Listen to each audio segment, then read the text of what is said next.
ago, I took the time to organize all documents in our possession that pertain to Kuutar. What you see here is the material I consider reliable.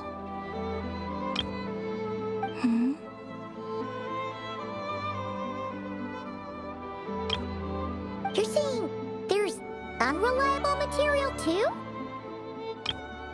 Yes. Most of the information we have was transmitted through an oral tradition.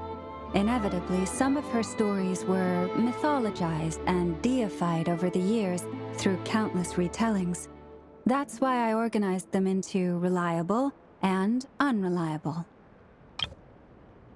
There's no sense seeking answers in history unless we can ensure the veracity of the historical record. Makes sense. All right, let's take a look through.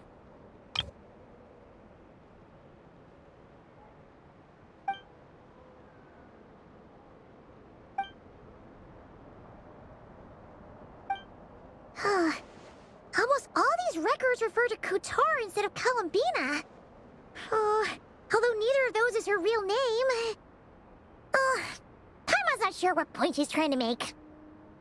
What we can gather from these records is that the Frost Moon Scions worshipped her as a god, placing impossible expectations upon her. I cannot fault them for their earnest faith, but for all their devotion, worshipping her day in, day out changed nothing. I imagine that none of it resonated with Columbina. It wouldn't surprise me if, even back then, she had already begun to reject the name Kuutar and everything it represented. Lama speaks the truth. When I heard them call upon Kuutar with hope and expectation in their voices, they may as well have been calling upon somebody else.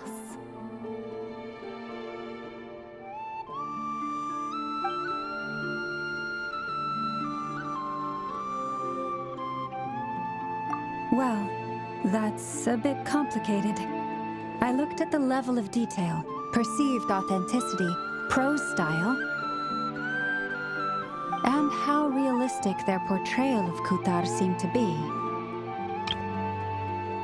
Amongst the Frost Moon Scions of today, only I know of her existence, and I alone have spoken to her face to face.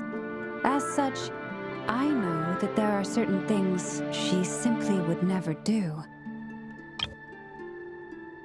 That being said, I have sensed some changes in her lately. Changes? Me?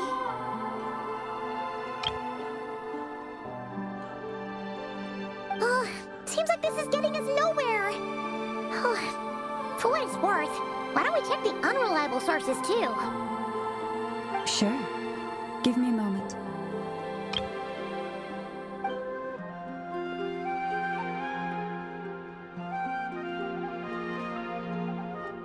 Exerting but a fraction of her divine might, Kuutar sheared a great mass from the snow-capped mountain and cast it into the sea, upon whose surface shone the mirror image of the moon.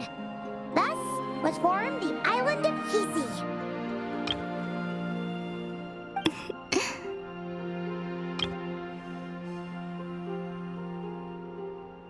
Yeah, right.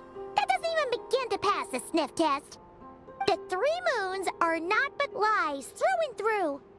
Only one moon has ever shone for us, and Kuutar is her name. The vast majority of ancient texts are filled with fanciful tales like these. I trust you understand my criteria a little better now. Kuutar did not speak, merely gazing into the distance in silence. And where her gaze landed, this was her prophecy.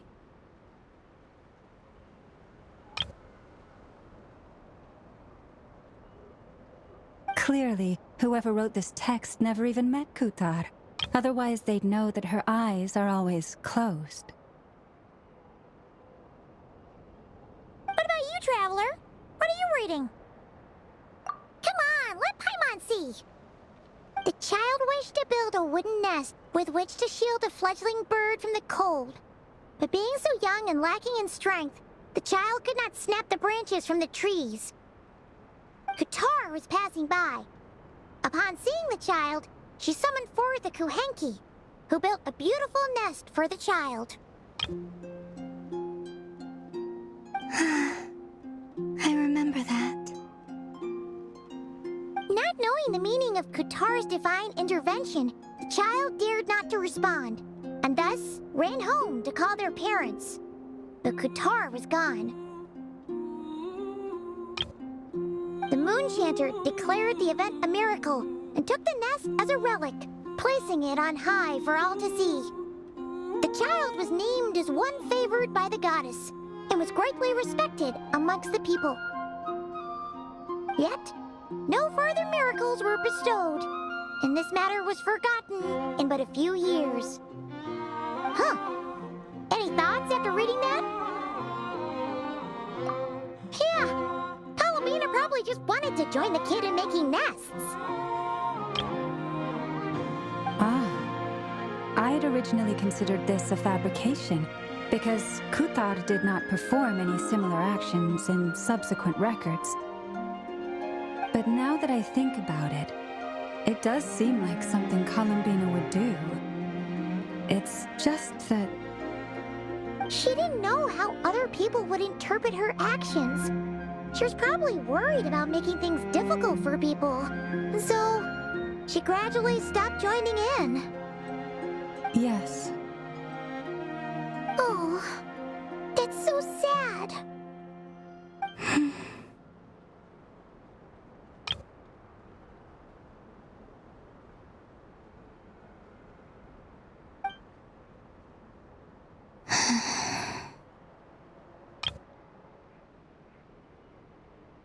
And now, I can make no such gestures of warmth, even if I want to.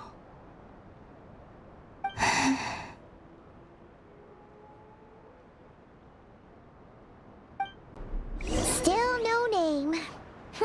That's a bit of a shame. But we did learn some interesting stories. That's gotta count for something. Barca said he was gonna set up a meeting with Arlecchino and Sandrone, right? Let's go back to Nasha Town and see how he's doing.